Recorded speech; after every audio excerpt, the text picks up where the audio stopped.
Olá, ensino médio, tudo bem? Aqui é a professora Michele Carvalho, estou de volta com vocês com mais esta videoaula para a gente poder trabalhar a redação, tá? Estamos vendo aí carta do leitor, né, e resposta argumentativa.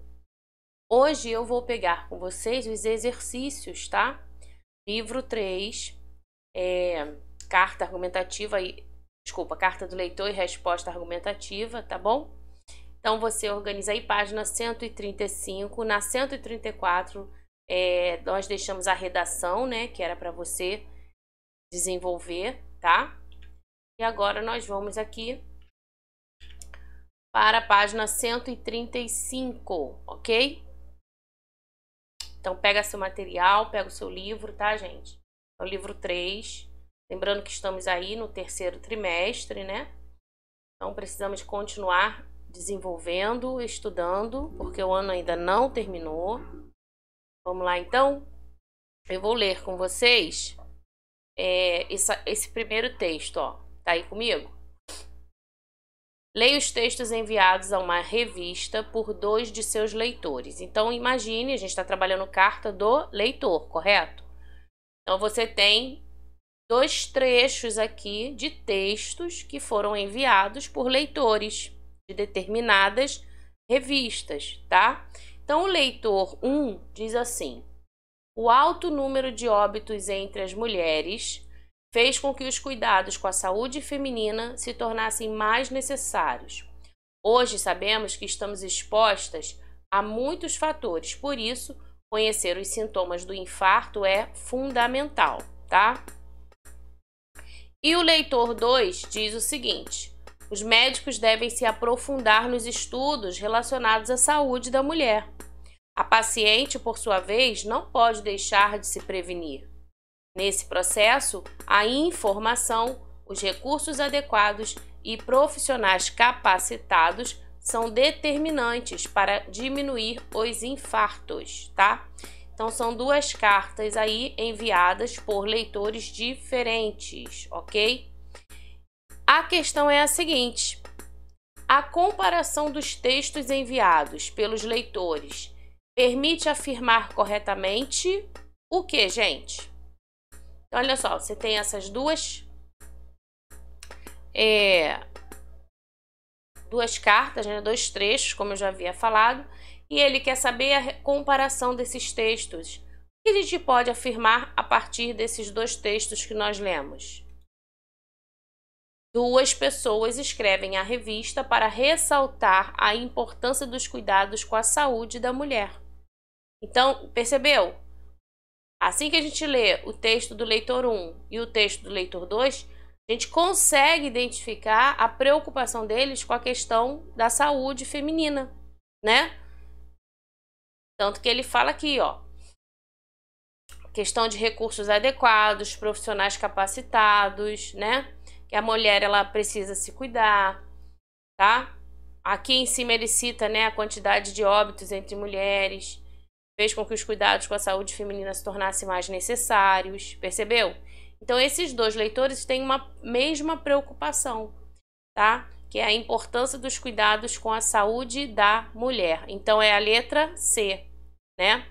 Se você voltar aqui no seu livro, ó, as outras alternativas não dão pra gente essa... A gente não pode usá-las como afirmativa, né? Então, olha aqui. Na letra A, 2 leitores escrevem a revista para informar a falta de conhecimentos sobre o infarto feminino, é isso? Não, né? Eles não estão ali informando a falta de conhecimento. Percebe? Na B. Por que isso aqui é importante, pessoal? Porque são argumentos. Então, à medida que você consegue também identificar argumentos, você vai conseguir treinar a sua escrita, a sua redação, vai conseguir desenvolver o seu argumento, porque agora você tem consciência, né, do tipo de argumentação que você vai utilizar. Olha B. 2 mulheres escrevem a revista para falar da prevenção dos infartos. Não, uma apenas citou, né, que o número de óbitos por infarto está muito grande e tal. Na C, 2 pessoas escrevem a revista para ressaltar a importância dos cuidados com a saúde da mulher. É o mais evidente aí, né? A D. Duas pessoas escrevem a revista para expressar sua indignação com a falta de recursos? Não, não tem isso, né? Não tem essa questão da indignação, tá? E na dois profissionais da saúde escrevem. Foram dois profissionais da saúde? Não, né? Então, de cara, você exclui a resposta certa, é a letra C, tá? Como nós já vimos aí anteriormente, ok?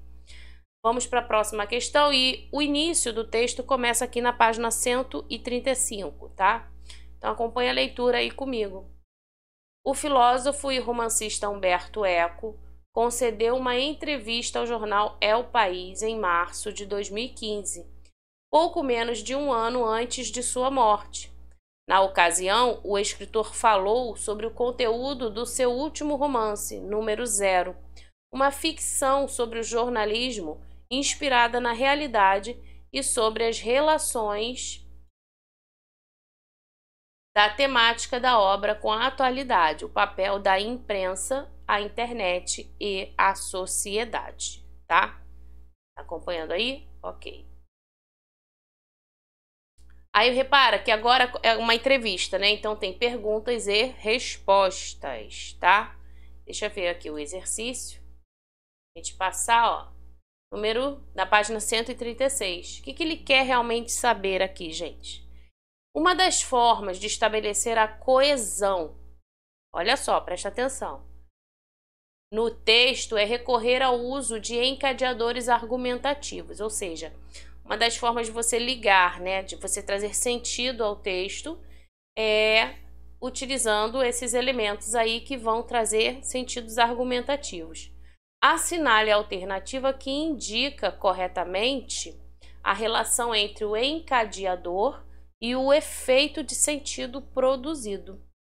Então tem que ter uma leitura e uma percepção aí mais atenta, né, mais minuciosa, tá? Ele dá para vocês a referência, ó. Referência 17, referência 2, referência 13. Fica mais fácil, né? Você olhar aqui o númerozinho, ó, 16, 15, tá vendo? E aí você verifica realmente o que ele quer, a que palavra ou expressão ele está se referindo, tá? No caso aqui, eu coloquei até o trecho que nos interessa, porque ele é muito grande, então você lê com calma as perguntas e respostas, mas a gente precisa ir lá embaixo, tá? Lá no final do parágrafo da página 136. A pergunta é essa aqui, ó. Por que é tão grave? E aí, deixa eu só voltar aqui um pouquinho.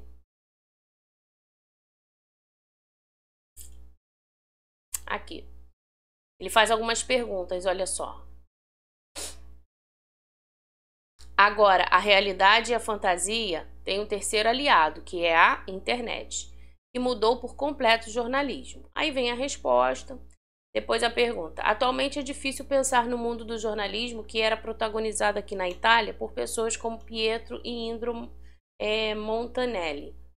Aí continua, né? E a pergunta, na verdade, está aqui embaixo, né? E agora é a mesma coisa? O que o jornal deve fazer? Diga ao Senhor. Aí vem aí mais resposta. Por que é tão grave? E aí vem a parte que a gente quer, né? Aqui, ó. Aí ele diz, por que é tão grave? Porque é verdade que, como dizia Hegel, a leitura dos jornais é a oração matinal do homem moderno. E eu não consigo tomar meu café da manhã se não folheio o jornal. Mas é um ritual quase afetivo e religioso. Por quê? Porque eu folheio olhando os títulos. E por eles eu me dou conta de que quase tudo já sabia na noite anterior. No máximo, leio um editorial ou um artigo de opinião. Essa é a crise do jornalismo contemporâneo. E disso não sai. Então, olha que interessante, né? E é verdade, né? Antigamente, seus pais, né, devem lembrar muito bem disso. Aquele jornal de manhã era sagrado, né? O físico, aquele de papel, o impresso, tá? A gente lia e folheava, né? Ainda que olhasse somente os títulos ou as manchetes ou uma seção ali ou outra, né? Mas era sagrado. Toda casa, ou quase todas, né? Você poderia contar que teria ali logo pela manhã o jornal físico, né? Mas é como ele diz, a gente acaba tendo a impressão de que a gente acaba sabendo que sai no jornal de manhã porque à noite foi noticiado, né? Então, muito pouca coisa vem de novidade no jornal do dia seguinte. E hoje, com a internet, então, se a gente quer saber, né, alguma notícia, alguma coisa, a gente verifica ali na internet, no jornal online, não é? Então, é muito interessante. E a questão é, olha só, o elemento, né, de coesão que traz faz essa ligação e acaba trabalhando ali, tendo como objetivo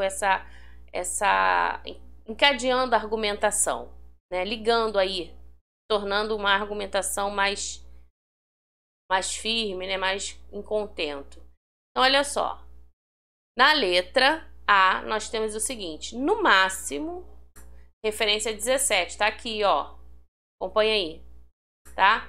No máximo, quando ele diz, leio um editorial ou um artigo de opinião. Então, esse no máximo aqui, gente, ele acrescenta um argumento mais forte, né, do que o anterior, não é isso? Ele vem falando, vem explicando e tal, aí ele no máximo, ou seja, peraí, tem algo aqui mais forte, né? Eu leio sim, eu leio a parte do editorial ou um artigo de opinião, percebe? Tá? E aí a ideia é você tentar encontrar, né, identificar aí esse elemento e o seu efeito, né? Qual o objetivo de ter usado esse elemento ali, tá bom? Muito bem. Isso está na página 136, ok? Vamos para a próxima, gente.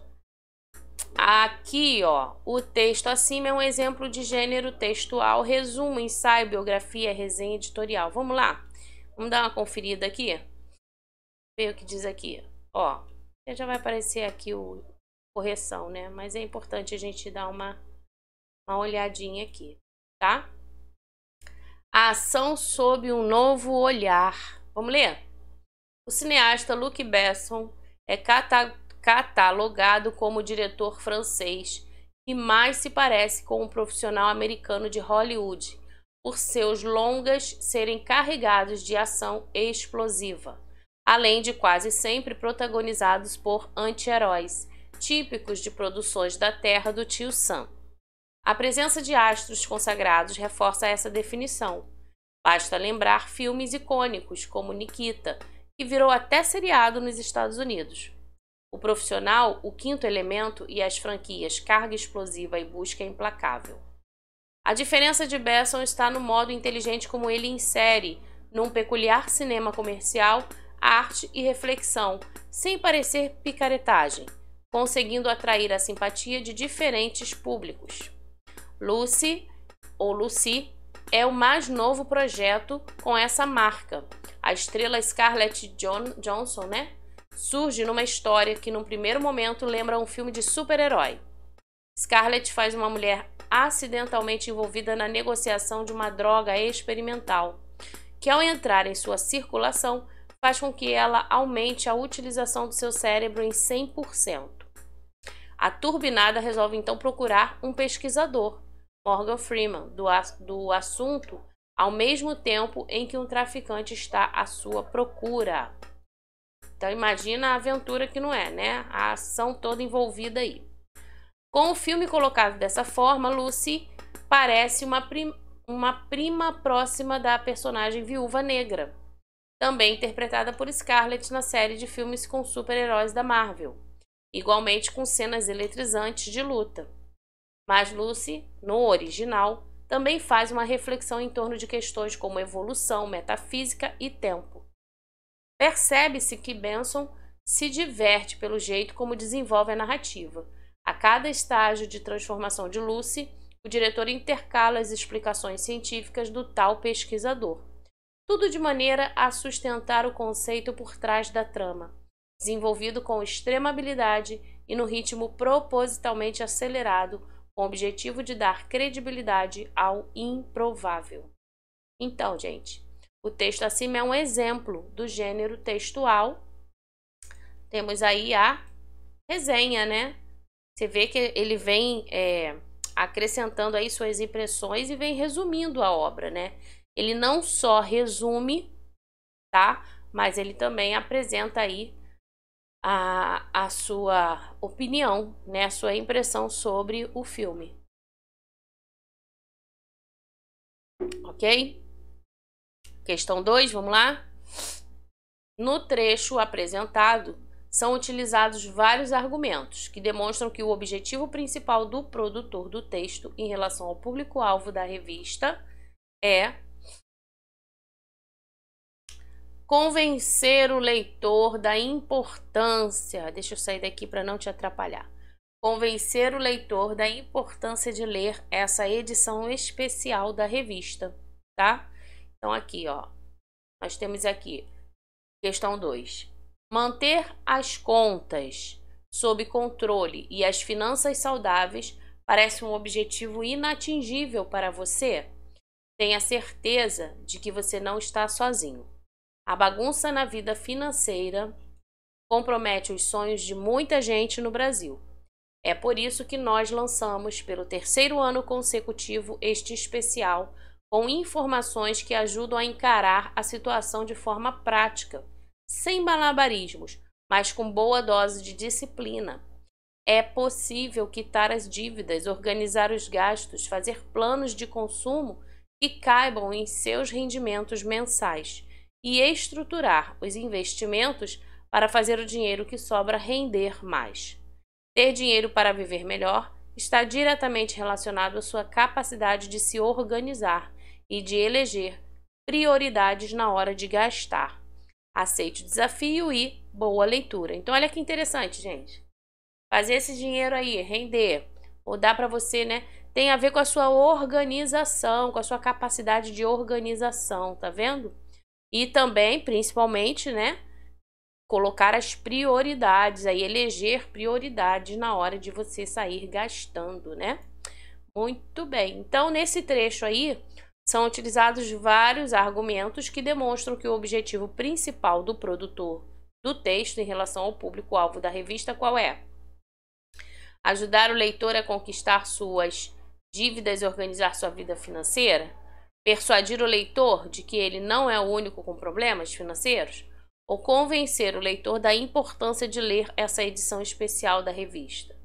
É lógico, gente, ele não só quer nem, olha só, conscientizar o leitor, levar o leitor a envolver-se com questões, ajudar. Ele não tem só esse lado bonzinho, né, pessoal?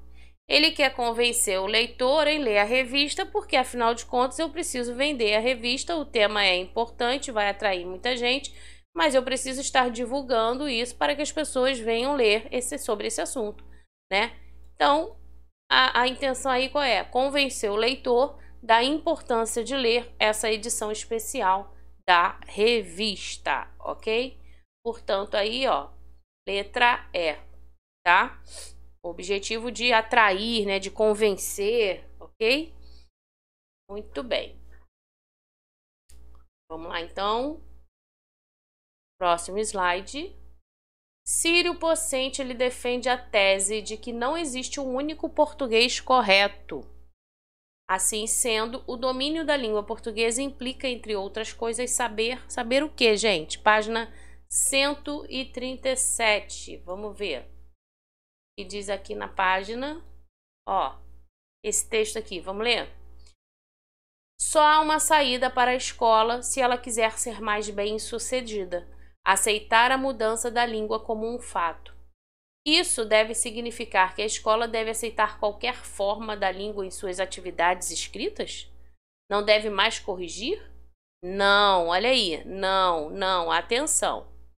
Há outra dimensão a ser considerada. De fato, no mundo real da escrita, não existe apenas um português correto, que valeria para todas as ocasiões. O estilo dos contratos não é o mesmo do dos manuais de instrução. O dos juízes do Supremo não é o mesmo dos cordelistas. O dos editoriais dos jornais não é o mesmo dos cadernos de cultura dos mesmos jornais, ou dos seus colunistas. E é óbvio, né, gente? Lógico, né? Cada profissão assume aí a sua marca linguística, né? e acaba desenvolvendo ela de acordo com a sua necessidade, tá? Então aqui ele diz o seguinte: você precisa adequar as formas da língua a diferentes tipos de texto e contexto, ok? Tá? Falar é importante, escrever é importante, saber falar em determinadas situações e ocasiões é importante, assim como escrever também, né? Você vai fazer uma prova, um registro formal, ele é necessário, ele é solicitado ali, tá? Você tá deixando um bilhetinho, um recadinho para sua mãe, para seu pai, para seu primo, para seu irmão, não há necessidade de tanta formalidade, ok? Então é saber utilizar, é saber adequar, como diz aí, né? As formas da língua a diferentes tipos de texto. Beleza? Tranquilo? Muito bem. Página 137, tá?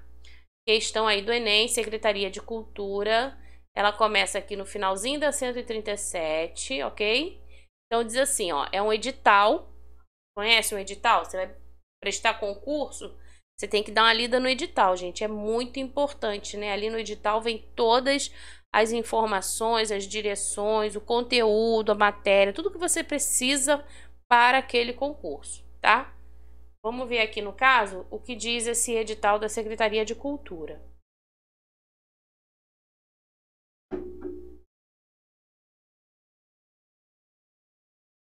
Esse edital, no caso, ó, notificação, síntese da resolução publicada no Diário Oficial da Cidade, aí tem a data, a página tal, né? Resolução número 8, tombamento dos imóveis da Rua Augusta, número tal, esquina com a Rua Marquês, aí tem o endereço, bairro da Consolação, subprefeitura da Sé, conforme o processo administrativo. Então esse é um outro tipo de edital relacionado aí ao tombamento dos imóveis, né? E aí, vamos ver aqui, um leitor interessado nas decisões governamentais escreve uma carta para o jornal que publicou o edital, concordando com a resolução sintetizada no edital da Secretaria de Cultura.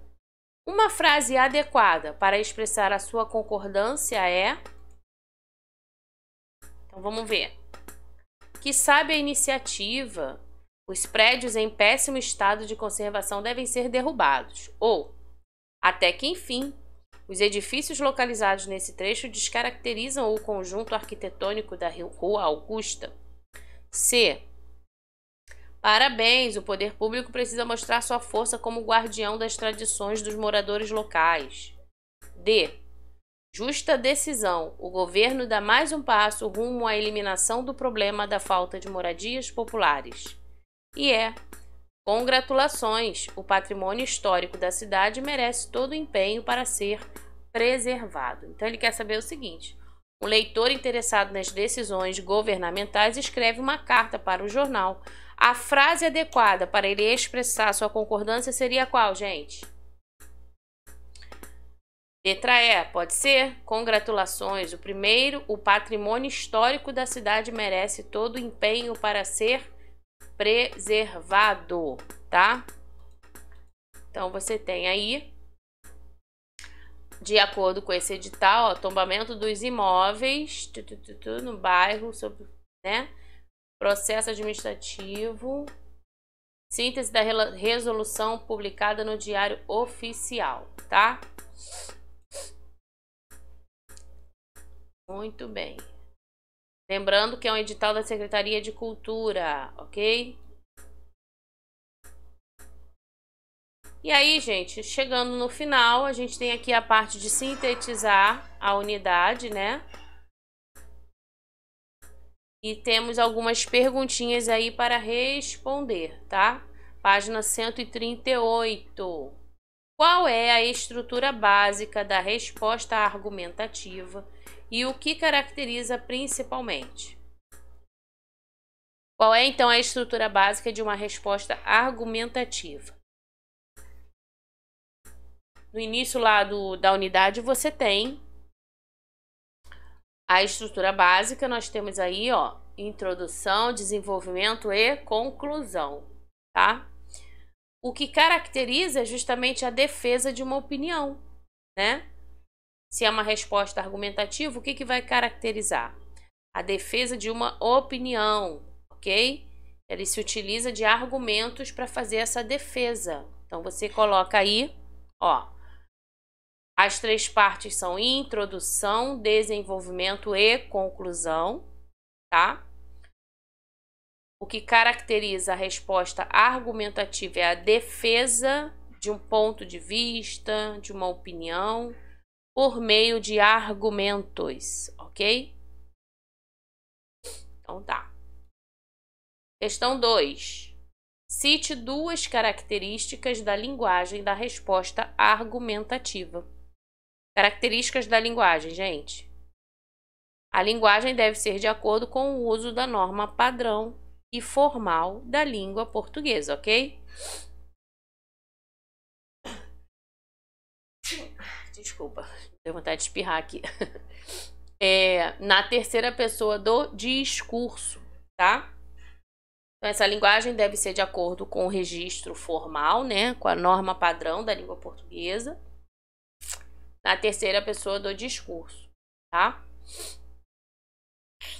Quais os elementos da estrutura básica de uma carta aí do leitor? Quais são os elementos? Carta do leitor, pessoal.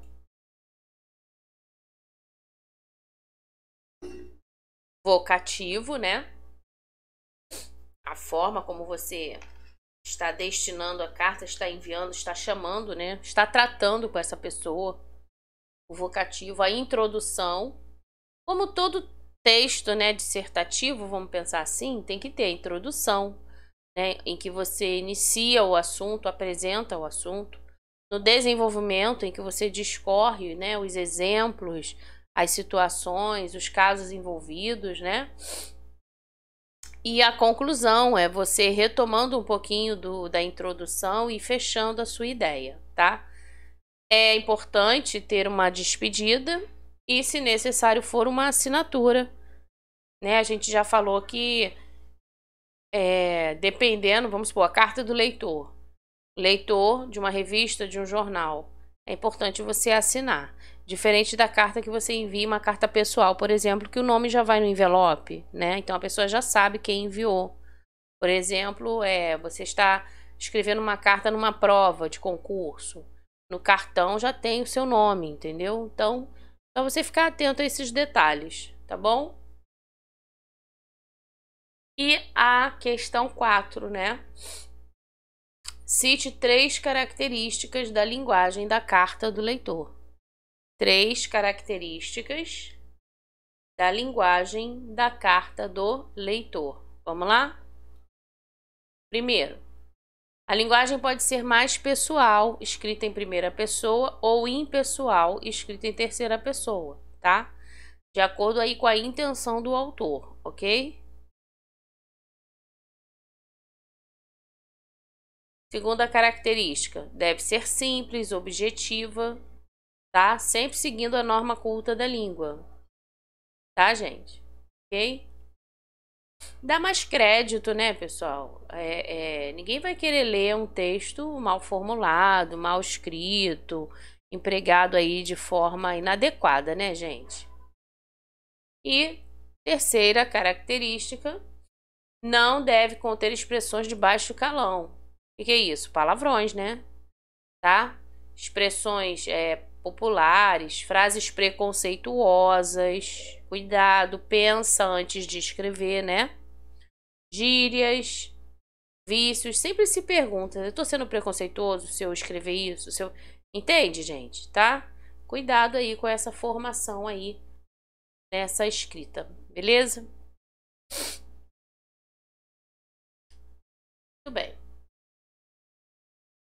Então é isso, pessoal. A gente corrigiu aqui até a página 130, da parte da síntese, né? Ó, 138, ok? Mas aqui, ó, nós temos uma redação na próxima página sua, tá? A mobilidade urbana foi tema de um fórum organizado pela Folha de São Paulo durante o qual foram debatidos inúmeros problemas das grandes cidades e propostas possíveis, né? Então você pode aí, ó, tentar desenvolver. Nossa, gente, olha isso. Sabe? Pensa sobre o assunto, tá? Com base nessa seleção e nos seus conhecimentos, escreva uma carta, ó, é uma carta para um dos autores dos textos, tá? E aí? Desenvolva de forma clara e coesa os argumentos que sustentam o seu ponto de vista. Crie um nome fictício para assinar a carta.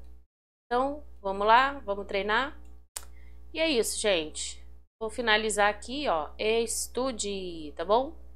Até a próxima videoaula. Fique com Deus. Tchau, tchau.